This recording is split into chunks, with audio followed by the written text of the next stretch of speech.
So here we are writing an integer. Let's suppose 3 मैंने यहाँ पे किया.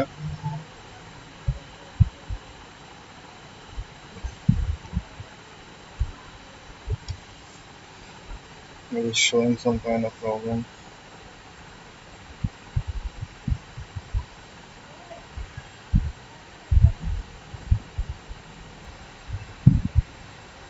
So again we will see that I have entered 3 numbers. मुझे 3 number enter करने हैं. तो मैंने कर दिया यहाँ पे 3 लेट्स सपोज,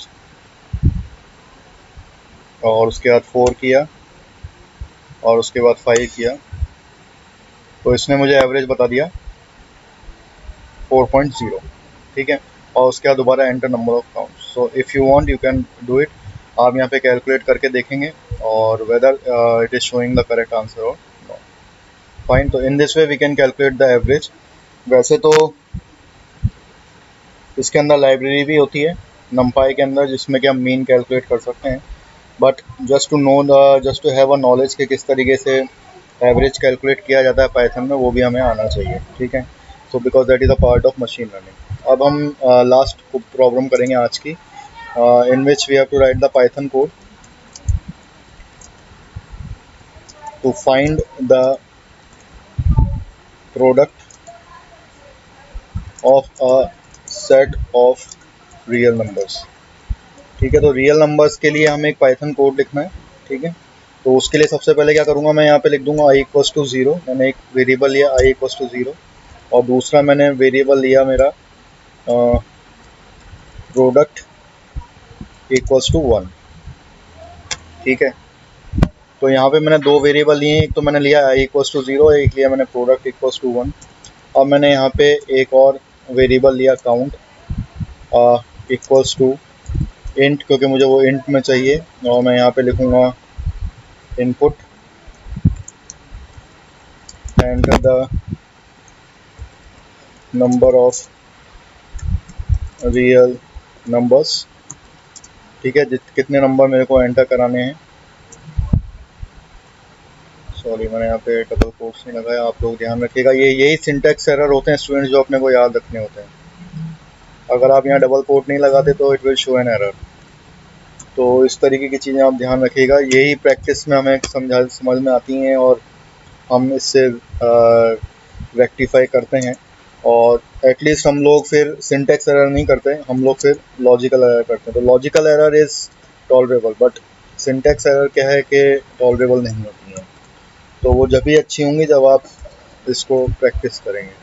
तो मैंने यहाँ पे एक रेंज ले ली है काउंट की. ठीक है. और उसके बाद मैंने यहाँ पे लिखा है x इक्वल्स टू फ्लोट. अब मैं यहाँ पे नंबर इनपुट करवा रहा हूँ. Input enter a real number.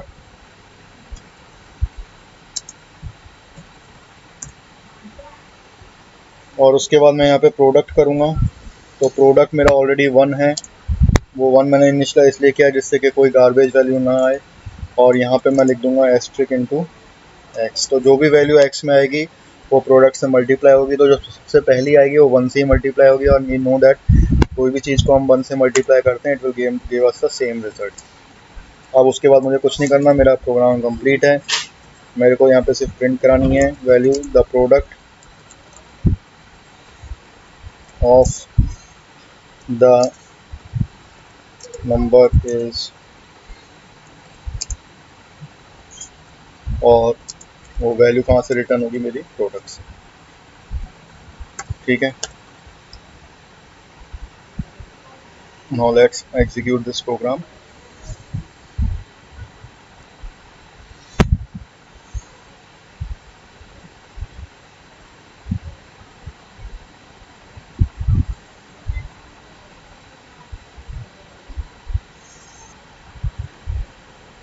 तो here it is showing enter the real numbers. तो मैंने यहाँ पर let suppose real numbers add करें हैं 3. अब तो मैंने 3 रियल नंबर्स जो हैं वो यहाँ पे करने हैं. तो मैंने यहाँ पे लिख दिया लेट सपोज 2 एंड 3 एंड 4. तो हम यहाँ पे देख सकते हैं 4 3 12 एंड 12 2 24. तो here the product is 24. So in this way we can write the program to find the product of the given set of real numbers. So this is the thing. So in this way we can you all are practice the questions. मैंने आप लोगों को assignment दिया हुआ है function से regarding, और बाकी लिस्ट से रिगार्डिंग हम आगे करेंगे प्रोग्रामिंग, ठीक है। तो आप लोग और प्रैक्टिस कीजिए अपने घर पर, और जितना हो सकेगा मैं आपको यहाँ पे प्रैक्टिस कराऊंगा। So till then this is for it for today's lecture, and keep learning.